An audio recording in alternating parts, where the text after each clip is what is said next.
Continuamos, mis hermanos, con la clase dominical que ya llevamos varias semanas viendo, titulada entonces, La familia según la Biblia.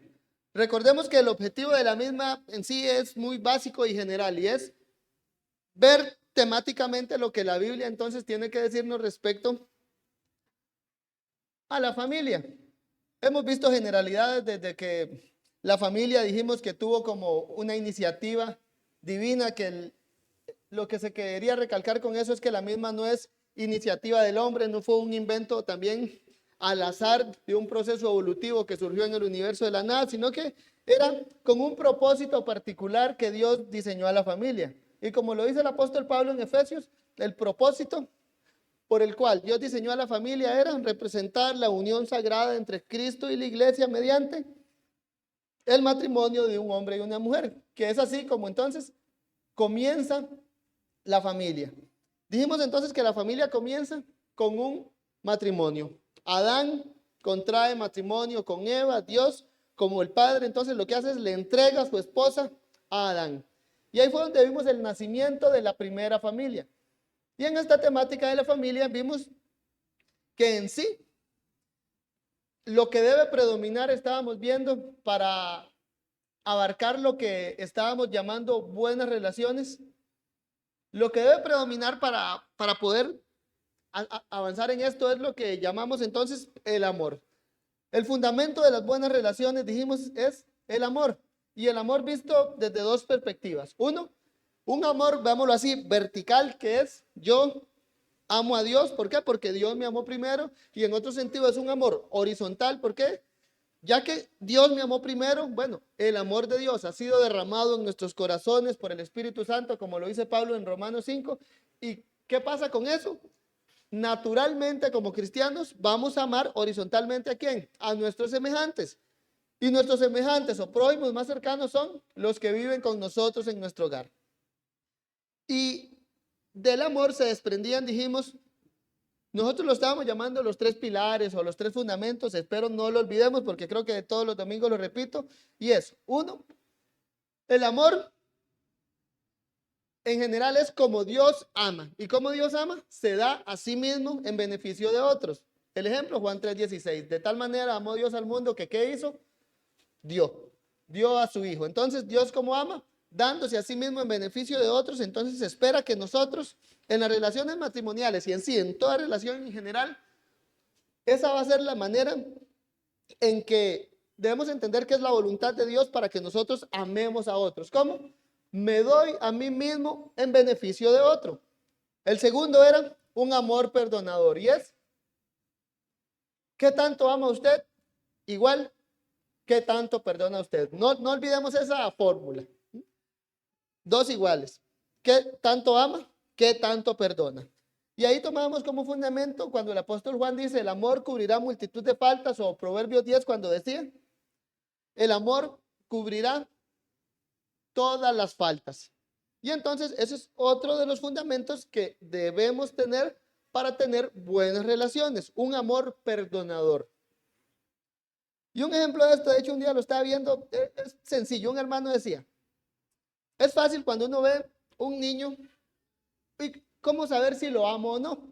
Uno dice, ay, uno ve a ese niño, qué mal portado que es, anda de arriba abajo, da así un bullón. Y otro es, mira, qué niño más divertido, más enérgico. ¿Y qué es el punto? El amor, si uno se pone los lentes del amor, va a ver las faltas de otro muy distinto. El amor cubrirá multitud de faltas o no. Y el último motor que habíamos dicho eso, el último fundamento era un amor que sea como un motor de la autonegación. Es decir, amo a mi prójimo, amo a mi esposo, o ustedes hermanas aman a sus esposos, y por ende este es el motivante ¿para qué? Para vivir una vida de autonegación, de tomar su cruz y seguir al Señor Jesucristo. Entonces, en lo que Él manda de cómo usted debe amar a su esposa, o viceversa, hermana, cómo usted debe amar a su esposo. Y esto, mis hermanos, para un repaso general y no olvidar lo que hemos visto. Después, en las semanas pasadas estuvimos aprendiendo algunas particularidades con respecto al esposo. Y en general vimos dos cosas. Uno, afirmamos el liderazgo masculino, que lo vimos que es como una iniciativa divina. Lo mismo tampoco es un producto que se dio como por la supervivencia del más fuerte y que el hombre, como ya era físicamente más fuerte que la mujer, se tornó o se impuso sobre ella como su líder, ¿no? Sino que vimos que la iniciativa divina desde el inicio era que en la relación matrimonial, particularmente, Dios estableció al hombre como cabeza, como Cristo es la cabeza de la iglesia, dice Pablo. Entonces así, el esposo es la cabeza de su esposa. Y después estuvimos viendo cómo ese liderazgo se ve ejecutado. Y una de las cosas que creo que tratamos de dejar claro, mis hermanos, uno es cómo ese liderazgo no se ve. Es decir, el liderazgo masculino, como lo pone la Biblia, no es un liderazgo de pego 4 gritos y afirmo aquí mando yo y si hace lo que yo diga, sino que es un liderazgo como el Señor Jesucristo dio el ejemplo. Y el Señor Jesucristo se puso con sus discípulos. ¿Y qué les decía él? Yo vine a este mundo no a ser servido, sino a servir y a dar mi vida en rescate por muchos. O cuando él estaba reunido con sus discípulos y él les hizo la pregunta. Estaban todos sentados a las mesas y el Señor sirviendo en medio de ellos y el Señor les dice, ¿quién es mayor? ¿El que se sienta a las mesas a que le sirvan? ¿O los que están de pie sirviéndole al que está en las mesas? Bueno, y el Señor les dijo, en efecto, dice, es mayor el que se sienta para que lo sirvan. Pero véanme a mí, les dice el Señor, estoy parafraseando, yo estoy como ustedes, como el que sirve y no como el que se sienta a la mesa. Es decir, el liderazgo del Señor Jesucristo y el que Dios quiere ver reflejado en los varones, como Cristo amó a su iglesia, es tal cual, es un liderazgo servil. Es decir, el esposo se espera entonces que sea el mayor sirviente que hay en ese hogar. Es el que más trabaja, el que más sirve a su esposa, el que más sirve a sus hijos. ¿Para qué? Para imitar a Jesucristo. Para que se vea que ese hombre está en esa familia como ¿quién? Como ese que Dios lo puso para servir y no para ser servido. Y este liderazgo lo estuvimos viendo entonces, o este servicio, o esta servidumbre del hombre para su hogar, la vimos en dos perspectivas. Uno, el hombre como pastor de su hogar o como líder de su hogar, y el hombre como sacerdote de su hogar. Y creo que en resumen, las dos abarcaban algo, y es, el trabajo que al hombre le espera es, físicamente creo que puede ser agotador, pero la motivante para lo mismo es, como le dice el apóstol Pablo cuando se despide de la iglesia de Corintios, vuestro trabajo en el Señor no es en vano. Ahora, después de esto, mis hermanos, una de las cosas que quiero es que siempre cuando aprendemos algo, el punto es, tratemos de interiorizarlo. Aquí particularmente nosotros como hombres, entonces vimos la autoridad del esposo, aprendimos lo que Dios demanda de nosotros y debe haber algo de expectativa en nosotros cuando aprendemos algo. Uno, podemos ver que posiblemente si algo nos entró por un oído y nos salió por otro oído y sencillamente no pasó nada, aprendí algo y listo. Bueno, esperemos que eso no pase. Y se espera, mis hermanos, creo que de todos nosotros, aquí dirigiéndome a los hombres, que cuando aprendamos algo de la Biblia y particularmente de nuestro rol como esposos, creo que esperamos, o uno que enseña, creo que espera, y así mismo como Dios lo enseña a uno al ver las tareas que estuvimos viendo, al vernos que somos incapaces de cumplirlas, se espera uno que nos arrepintamos de qué, de haber sido malos líderes o por lo menos de no esforzarnos como deberíamos. Se espera que temblemos ante Dios, que pidamos perdón a Dios por pecar, por no liderar bien a nuestras familias. Incluso es como, yo no sé, espero que en estos días hayamos hablado con nuestras esposas y mira, amor, me enseñaron esto en la iglesia en estas semanas y te pido perdón porque no he liderado bien mi familia. Y es como una manera, mis hermanos, que hagamos introspección en nosotros y mira, estoy tratando de aplicar lo que aprendo o no. Y después, mis hermanos, también la expectativa es que nos pongamos entonces lo que aprendemos como un propósito de cumplirlo. Es el propósito de corazón de tratar de cumplir lo que Dios manda de nosotros. Ahora, mis hermanos, vamos a entrar en la segunda parte de los roles y responsabilidades y vamos a tratar ahora con la esposa. Ya terminando entonces de ver el rol de los hombres, vamos a centrarnos ahora en el rol de la esposa. ¿Qué roles y responsabilidades Dios demanda de ustedes, mis hermanas, como esposas? Uno, no olvidemos esto, los tres principios rectores que hemos estado viendo. El amor, recordemos, el amor darse a sí mismo, el amor perdonador y el amor como ese motor de autonegación. ¿Por qué? Porque esto va a permear, así como esto debe permear los roles del hombre, las responsabilidades del hombre, si cada acción que el hombre ejecuta como líder de su hogar, lo mismo, mi hermano, es con usted. Debemos entender, uno, la responsabilidad primaria que Dios demanda de la esposa. Y es lo que dice Pablo en Efesios 5:22, la sujeción. Sujetarse a su marido. Vamos a ver esto primeramente como la responsabilidad o el rol primario que usted tiene delante del Señor. Y es sujetarse a su marido. Y ese sujetarse a su marido va permeado por lo que acabamos de ver. Uno, sujetarse a su marido, es decir, en amor, ¿cómo? Dándose a sí misma por el beneficio de él. Sujetarse a su marido, ¿cómo? En un amor perdonador. ¿Y qué tanto ama a su marido? ¿Qué tanto lo perdona? Y sujetarse a su marido mediante la autonegación. Sus prioridades pasan a un segundo lugar y las prioridades de su marido son lo que usted tiene ahí como en primera plana. Ahora, ¿qué vemos de esto entonces en cuanto a la sujeción? Primero, mis hermanos, debemos notar que en este mundo es un término, creo, no muy popular o no muy querido en general. ¿Por qué?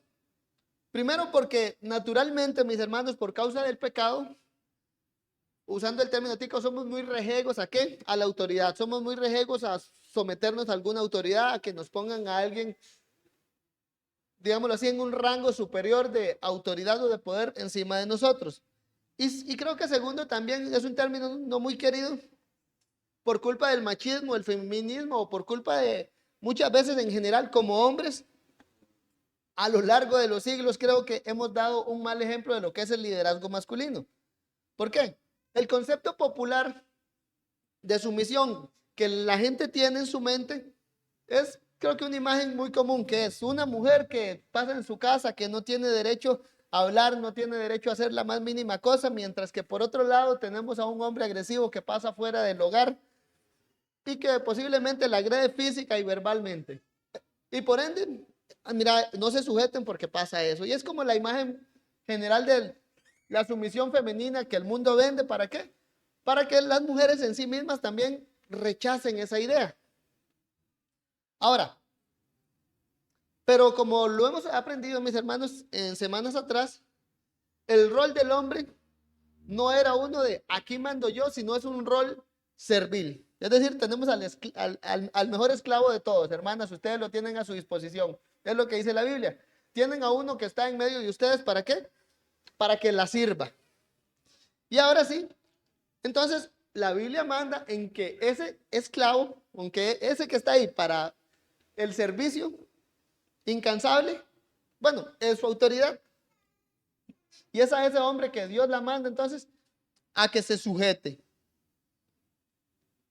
Y en sí mismo, mis hermanos, lo que quiero que veamos también hoy es que el concepto de sumisión, como lo presenta la Biblia, antes que un concepto negativo, es un concepto, veámoslo así, positivo.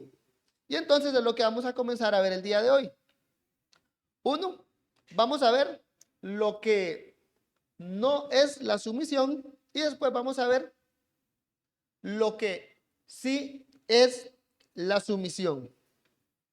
Entonces, vamos a comenzar en cuanto al rol de la esposa, lo que no es la sumisión.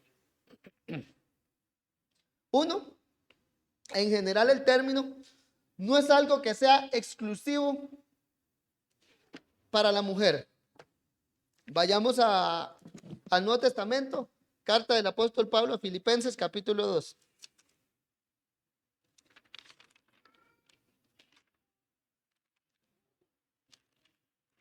Carta del apóstol Pablo a los Filipenses capítulo 2 versículos del 5 al 8.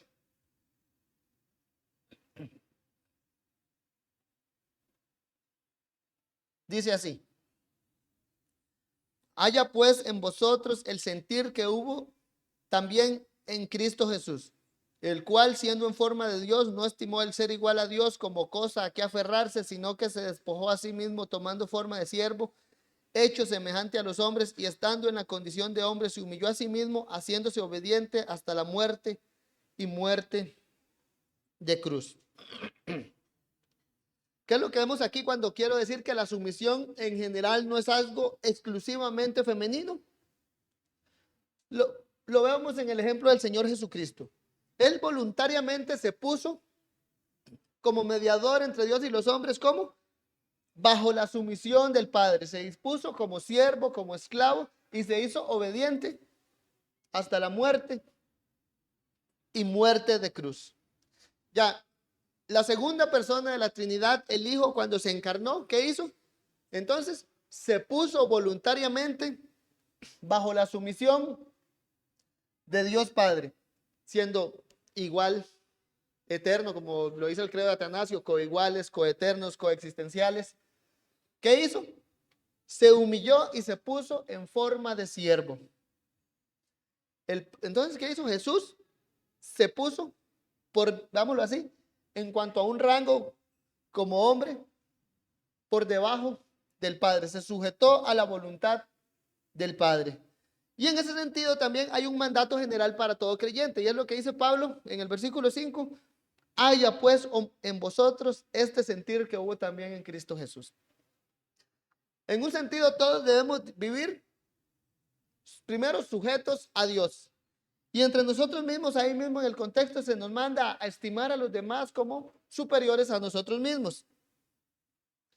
Y el punto es, en general se nos manda a vivir una vida de humildad como y de sumisión mutua con respecto a Dios y con respecto a nuestros hermanos. Y ahora, si Jesús lo hizo, se espera que nosotros hagamos lo mismo. Eso primero, mis hermanos. Así que por un lado, quiero que entendamos que el mandato de someterse o de ser sumisos, en particularmente entonces, me dirijo aquí a las mujeres, no es una cruz que usted meramente deba llevar o algo pesado, sino que es algo que Dios demanda de todo creyente y que es bueno. Haya pues en vosotros el sentir que hubo en Cristo Jesús. Ahora, a usted como esposa se le pide particularmente que se sujete a su esposo. Pero en sí, en general, todos estamos mandados a someternos los unos a los otros y todos estamos mandados primeramente en someternos a Dios. Después, mis hermanas, también quiero que aprendan que la sumisión en sí no significa que la mujer, vámonos así, no tenga libertades o que a la hora de ser sumisa pierde sus libertades. Y para esto, mis hermanos, quiero que entendamos o recordemos unas verdades evangélicas básicas. Juan 8:36, por ejemplo, nos dice que los que están en Cristo, estoy parafraseándolo, son libres, verdaderamente libres. Según de Corintios 3:17 dice que donde está el Espíritu de Dios o el Espíritu de Cristo, ¿qué es lo que hay? Libertad. Entonces, para el creyente, para la mujer creyente, si está en Cristo, es libre. Ya tiene la verdadera libertad que el Evangelio da a todos los pecadores. Libre de pecado, libre del dominio del pecado, libre de la ira de Dios, libre de los lazos de Satanás y por ende está libre en Cristo. ¿Para qué? Para hacer la voluntad de Dios. Entonces, en el ámbito matrimonial, viviendo en sujeción a su marido, veámoslo así, es cuando va a tener esa más plena libertad de ¿qué? De hacer la voluntad de Dios en su vida como esposa. ¿Qué es lo que demanda Dios de usted como esposa? Que se sujete a su marido y está en plena libertad de ¿qué? De hacer lo que Dios le manda. Ya no está sujeta al lazo de esclavitud de Satanás de antes, sino libre en Cristo. ¿Para qué? Para obedecer a Dios. Otra cosa, mi hermana, que también quiero que veamos es la sumisión en sí no significa que la mujer no tenga opinión de algo. Y eso porque la imagen que siempre nos presentan, como les decía, es esa. Una mujer callada que aquí sencillamente me dedico a escuchar a lo que dice mi marido y que la golpea y todo, pero no. La imagen que uno ve en la Biblia, como dije, respaldada, es un hombre siervo del hogar y por ende una mujer que voluntariamente se sujeta a ese hombre. Y ahora, la sumisión entonces no significa que usted como mujer no tenga voz ni voto u opinión, sino que más bien como uno lo ve, incluso el texto que vamos a ver, vamos a Hechos 18:26, se ve que Lucas lo presenta algo bueno como marido y mujer, ambos iban en una misma dirección, en este caso procurando instruir a Apolos. Y entendamos que Apolos se nos describe como un varón poderoso en las escrituras. Hechos 18:26 dice: y comenzó a hablar con denuedo en la sinagoga, pero cuando le oyeron Priscila y Aquila, le tomaron aparte, le expusieron más exactamente el camino de Dios. Entonces, la sumisión no significa que usted deba estar callada y que siempre sea solo su marido el que hable y usted calle para siempre, sino que aquí lo vemos como Lucas nos narra incluso de manera positiva o en buenos términos como Priscila, la esposa, y Aquila, el esposo, ambos encaminaron a Apolos como más exactamente en el camino de Dios. Apolos venía, predicaba, pero Priscila y Aquila, mira, como que le hace falta alguito a Apolos. Y entonces ambos vienen y ¿qué dice? Ambos le toman aparte y le exponen exactamente el camino de Dios. Y otra cosa, mis hermanos, que también quiero que veamos es que la sumisión no significa que la mujer sea inferior al marido. Recordemos lo que estuvimos viendo primeramente, Génesis 1:27, que cuando Dios creó al hombre y a la mujer, ¿cómo los creó? Varón y hembra los creó, a imagen de Dios los creó. Ambos entonces, hombre y mujer, fuimos creados por Dios y ambos a imagen de Dios. Entonces, ahí no hay distinción. ¿Quieren saber cómo es Dios? Vean a su creación, vean al hombre y a la mujer. Eso es imagen de Dios. Incluso dentro del ámbito familiar y que cada uno tenga sus roles y responsabilidades, no significa entonces que alguno sea naturalmente o ontológicamente superior al otro, sino que Dios asigna distintas responsabilidades. A uno le asigna responsabilidad como del siervo más grande y el líder del hogar, y a otro le asigna la responsabilidad de ser la ayuda idónea, esa que viene y le echa el hombro a ese siervo para que trabaje mejor. Y lo vemos en un ejemplo que les traigo, Lucas 2:51. Vayamos a él.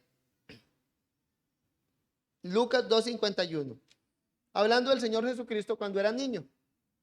Dice: y descendió con ellos y volvió a Nazaret y estaba sujeto a ellos y su madre guardaba todas estas cosas en su corazón.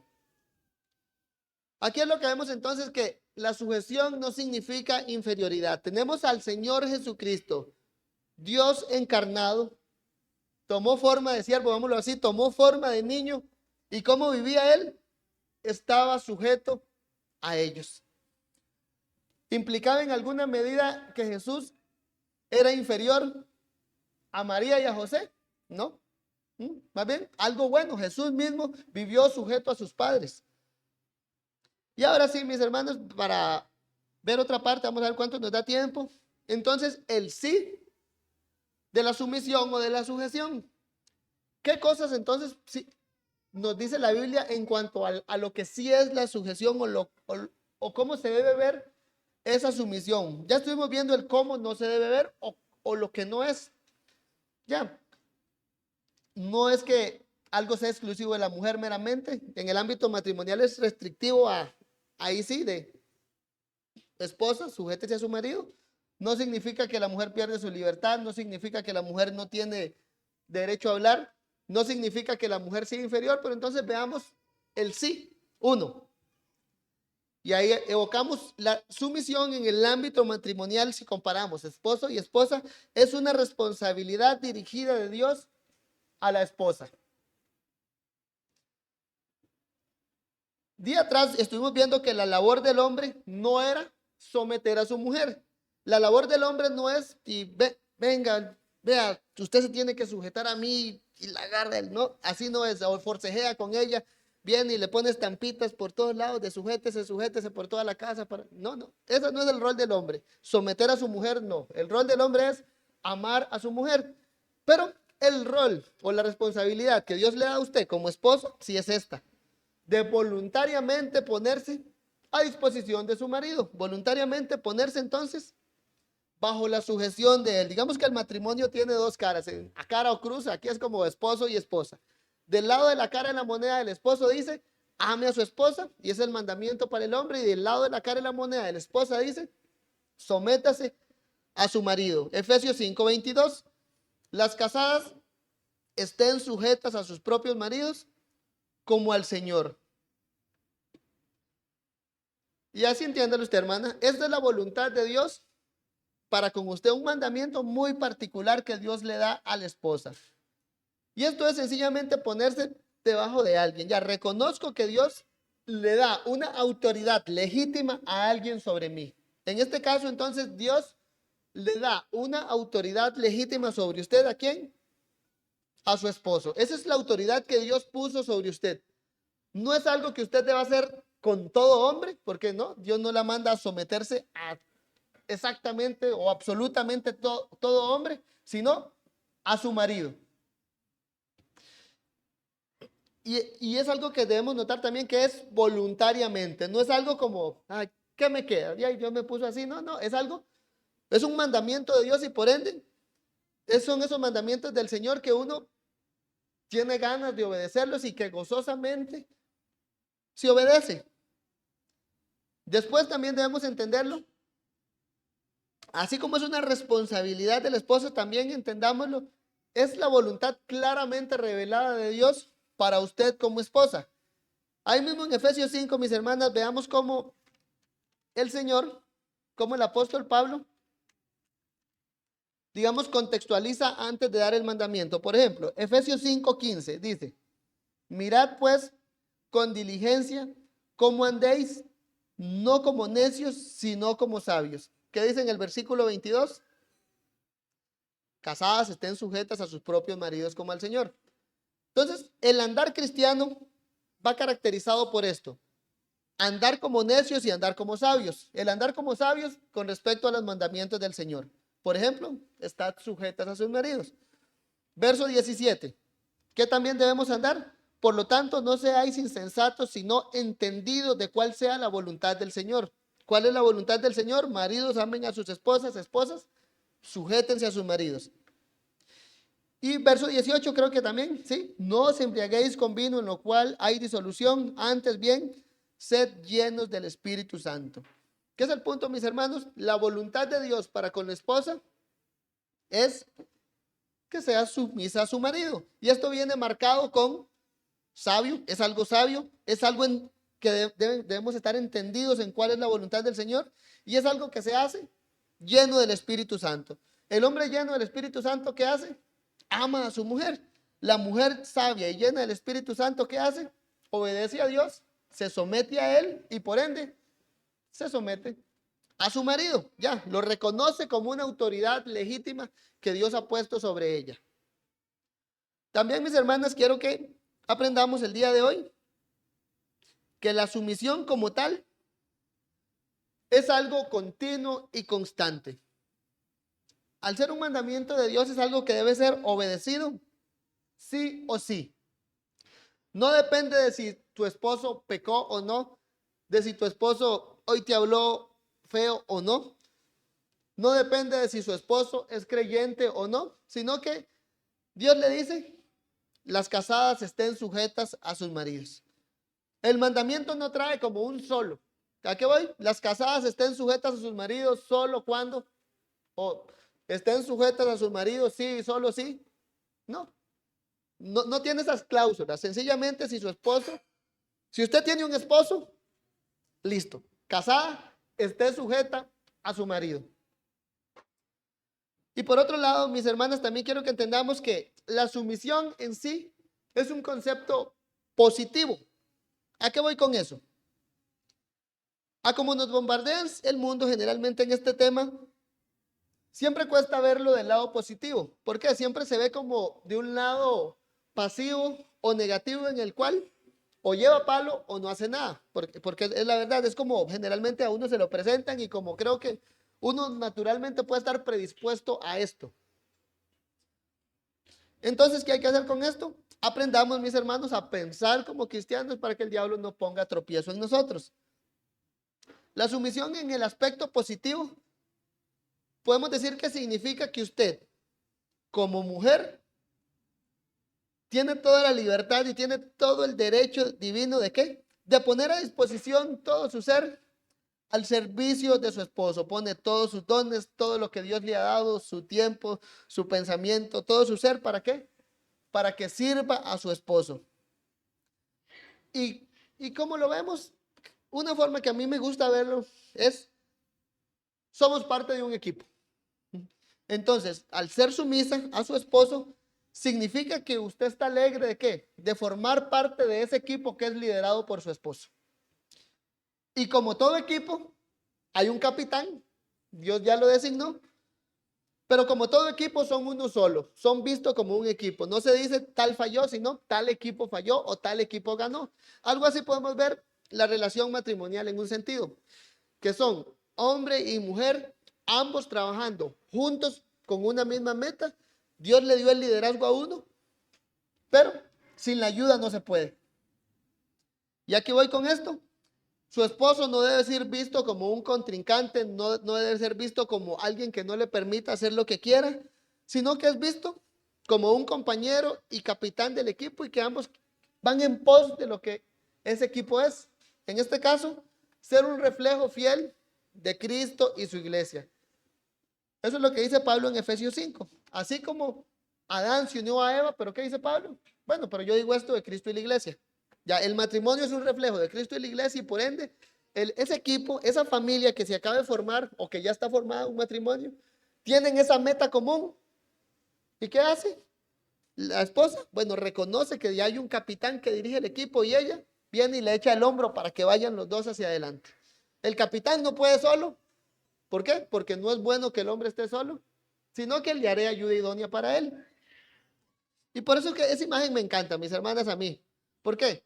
Porque también, pues como en todo equipo, alguien tiene que tomar las decisiones y esa responsabilidad primeramente Dios se la ha dado al hombre y tampoco significa que el hombre va a tomar las decisiones así como al azar, lo que se le ocurra solo, ¿no? ¿Por qué?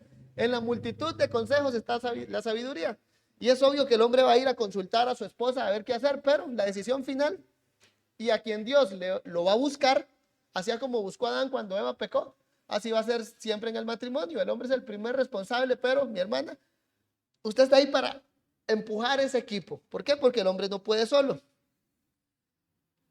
Y a lo que voy con esto es que por medio de la sumisión se refleja claramente esa frase de ayuda idónea. Usted va ahí empujando a ese hombre. Y por otro lado, mis hermanos, ya para ir terminando, la sumisión también debe ser vista como una forma de ¿qué? Por la que usted, veámoslo así, da fama a su marido. Y esto va marcado por el punto, así como la iglesia está sujeta al Señor Jesucristo. ¿Qué es lo que hace la iglesia? O es un sí de la sumisión, veámoslo así. La iglesia sujeta a Cristo, una de las labores principales es llevar la fama de Cristo por todo el mundo. Ahora, aquí se espera entonces de cómo se va a ver esa sumisión, de que usted como mujer trabaje, ¿para qué? Para que su esposo tenga buena fama. El punto aquí es, Dios es glorificado, por ejemplo, Cristo es glorificado ¿cuándo? Cuando su iglesia lleva la fama de Cristo, la gloria de Cristo y la expande por todo el mundo. Entonces, así como la iglesia trabaja con Cristo, se somete a Él en eso, la sumisión debe verse en un sentido, ¿cómo? Qué buen concepto usted como esposa está generando de su esposo delante de los demás. O veámoslo así, ya entramos un poco en el ámbito de vernos y es, ¿qué concepto tienen los demás de su esposo gracias a los comentarios o gracias a cómo usted habla de él? Y eso es otro aspecto de la sumisión que lo vemos como una forma de dar buena fama a su esposo. Entonces, recapitulando ya para terminar, el sí de la sumisión es, uno, responsabilidad de la esposa, porque Dios se lo manda. Dos, la voluntad de Dios revelada en el sentido de sabia, entendida en cuál es la voluntad de Dios, llena del Espíritu Santo. Es algo constante. ¿Por qué? Porque no depende de si su esposo es incrédulo o no, no depende de si su esposo se portó bien o no, sino que es un mandamiento de Dios para usted. También es algo positivo en el sentido de vamos todos llevando a ese equipo a la dirección que Dios quiere, su reino y su justicia. Y por último, el sí de la sujeción es una forma de ¿qué? De dar buena fama a su marido.